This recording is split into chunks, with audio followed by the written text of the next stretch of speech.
installation of actually either the Harley Davidson tank bag or the RKA tank bag, which I generally use. It's funny that the way that we've always hooked up our RKA tank bags is almost identical to the way that Harley is doing theirs, with a slight variation for safety, which we've also done at RKA before. So this is my rear tank mount strap. It'll work for, you know, the RKA bag or the Harley Davidson bag, depending on which buckle you have on it. This is actually the Harley Davidson one.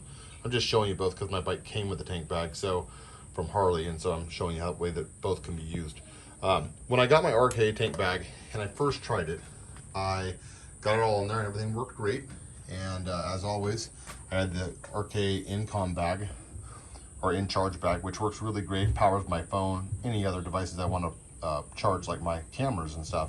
One of the interesting things I found was the Öhlins steering stabilizer gets really close. If you can see the other side there, it gets really close to the tank.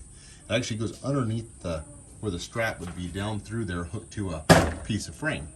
So because of that, I noticed that this rod has a potential to catch any tank bag strap that runs down over the front and down to the little bar you see down there, right about there. That's where normally you would take a tank bag strap. And because this thing is really tight in here, you can see my hand, it just goes between the Öhlins steering stabilizer and the front of the Harley Davidson Pan America, in front of the gas tank trim, basically. So to alleviate that, what I was thinking initially with my RKA bag was coming up to the front and removing these two really small Torx screws. These are going to be a Torx T25, and let me grab one so you can see what they look like. They're not much. They just hold the trim in place. You can see it right there, okay? These two go in right here, one on this side, one on the other, and they basically back up, come out, and then they're out of your way. So what I would do, they do have a little, if you look here, a little sleeve on top. See that little sleeve there? That actually goes in and holds this thing in nice in place so that it can't, you know, move around on you or anything. So there's a couple things you can do. You can use this same T25 screw. You could buy a different one with the same threads, and I didn't look to see what they are yet, but I could probably figure that out tomorrow at work. And you could screw it in there, but pass this screw through your strap first. So you just simply take a strap, any piece of webbing, lay your screw down. One thing you can do is heat your strap up with like a soldering iron, put a little hole in it, and then just slip this over the top and right down through the middle, okay? And all you need is the end of the strap with the buckle. And then you're gonna mount that right in this location here with the screw and put the screw back in. Now, because that has the little head, oh, let's go like that.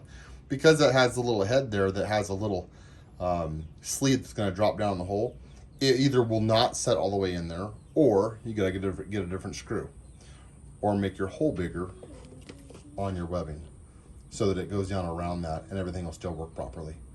Anyway, once that's in place, you've got your screw in place, you've got your buckle on the end of your webbing, say this has a buckle on the end, then you could simply put that right here with the buckle facing up, and that way you can either put your RKA tank bag or any other tank bag on there with no fear of any kind of issue with your Öhlins steering stabilizer. So just wanted to get that out there. What I noticed that was really funny was Harley Davidson got me a tank bag with my bike, and so even though I generally use RKA products, I thought, well, I'll check it out and see what it's like. By looking at that, they actually come out with a couple little spacers. That one spacer goes into the hole, and then you've got a longer screw and a washer that goes over it, and their tank bag straps are just like what I just described.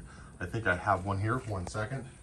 Yeah, so they have, instead of putting your own hole in, their tank bag strap comes with a little hole in it. So either way, same end result, and they just added a few more components, which I guess could fail, whereas by just poking a hole in the webbing, you've got one little piece of hole, one little hole in the webbing, and it'll work for life. I've had, I think my K1200 LT was a similar setup where you couldn't really get any strap down beyond this point. So we had to use 2 screws that were right here on the bike already. So those 2 screws, again, there's one on the other side, here's one on this side. Pretty simple.